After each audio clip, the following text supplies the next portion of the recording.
नमस्कार दोस्तों, क्या आपने कभी सोचा है कि जब भी पेट्रोल पंप पर जाते हैं तो जेब पर बोझ क्यों बढ़ता जा रहा है? आखिर पेट्रोल डीजल की कीमत इतनी तेजी से क्यों बढ़ती है? क्या इसके पीछे सरकार जिम्मेदार है या फिर कोई और वजह है? आज की इस वीडियो में हम आसान भाषा में समझेंगे कि पेट्रोल और डीजल महंगे क्यों हो जाते हैं, इनकी कीमत कौन तय करता है, क्या भविष्य में हमें सस्ता पेट्रोल देखने को मिल सकता है? तो वीडियो को अंत तक जरूर देखिए क्योंकि आखिर में मैं आपको एक ऐसी जानकारी बताऊंगा जो शायद आपने कभी नहीं सुनी होगी। दोस्तों, भारत अपनी जरूरत का लगभग 85% कच्चा तेल विदेशों से खरीदता है। और ये देश मुख्य रूप से दोस्तों आपको पता होगा, एक तो सऊदी अरब है, एक इराक है, रूस है और यूएई है जैसे देशों से भारत कच्चा तेल खरीदता है। और जब भी अंतर्राष्ट्रीय बाजारों में कच्चे तेल की कीमत बढ़ती है तो भारत में पेट्रोल और डीजल महंगे हो जाते हैं। उदाहरण के लिए यदि कच्चे तेल की कीमत $70 से बढ़कर $90 प्रति बैरल हो जाए तो इसका सीधा असर हमारी जेब पर पड़ता है। बहुत से लोग सोचते हैं कि पेट्रोल की पूरी कीमत तेल की वजह से होती है, लेकिन सच यह है कि पेट्रोल की कीमत में बड़ा हिस्सा टैक्स का होता है। 1 लीटर पेट्रोल पर केंद्र सरकार एक्साइज ड्यूटी लेती है, राज्य सरकार वेट लेती है। यही कारण है कि अलग अलग राज्यों में पेट्रोल की कीमत अलग अलग होती है। कच्चा तेल डॉलर में खरीदा जाता है, अगर डॉलर मजबूत हो जाए तो रुपया कमजोर हो जाता है। दोस्तों, आपको पता होगा भारत को तेल खरीदने के लिए ज्यादा पैसे देने पड़ते हैं।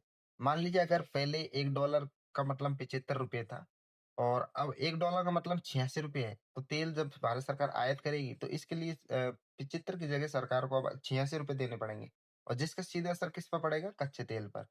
क्योंकि दोस्तों आपको पता है कि जो भारत तेल कच्चा तेल खरीदता है, विदेशों से जो कच्चा तेल खरीदा जाता है वो डॉलर में खरीदा जाता है। तो डॉलर की जैसी कीमत घटती रहती है ना, वैसे उसका असर पेट्रोल पर पड़ता है, तो इसी प्रकार पेट्रोल की कीमत भी बढ़ती रहती है।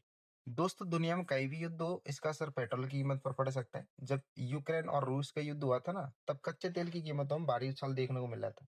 यानी उस टाइम कच्चे तेल की कीमत बहुत महंगी हो गई थी। उसी तरह मध्य पूर्व में तनाव बढ़ने पर भी तेल महंगा हो सकता है क्योंकि दुनिया को डर लगता है कि तेल की सप्लाई प्रभावित हो सकती है।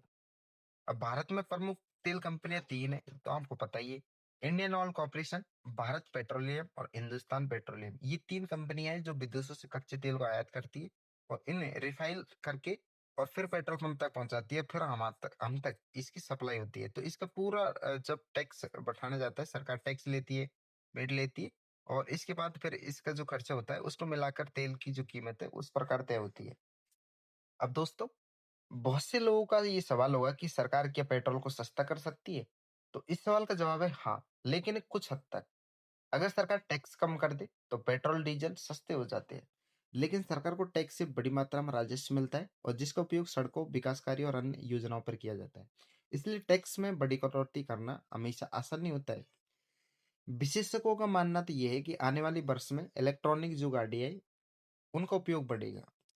और इसी के लिए आपको पता होगा कि टाटा मोटर्स और महिंद्रा, ये दोनों इलेक्ट्रॉनिक जो गाड़ी बन रही है इन पर सबसे अधिक तेजी से काम कर रही है क्योंकि भविष्य में इलेक्ट्रॉनिक गाड़ियों का उपयोग होना सबसे अधिक माना जा रहा है, उसकी संभावना सबसे अधिक है।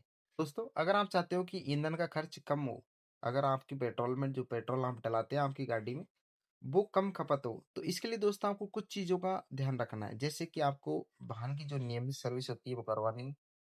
अगर आप अपनी गाड़ी में पेट्रोल की बचत करनी चाहते हैं तो दोस्तों सबसे पहले आपको ध्यान रखना है कि आपकी गाड़ी की टाइम से टाइम सर्विस होए, टायर में सही हवा रखे, अनावश्यक तेज गति से गाड़ी नहीं चलाए और छोटी दूरी के लिए पैदल या साइकिल का उपयोग करें, गाड़ी का इस्तेमाल नहीं करें और कार पुलिंग अपनाएं। दोस्तों, आप समझ गए होंगे कि पेट्रोल और डीजल महंगे होने के पीछे सिर्फ एक नहीं बल्कि अनेक कारण होते हैं।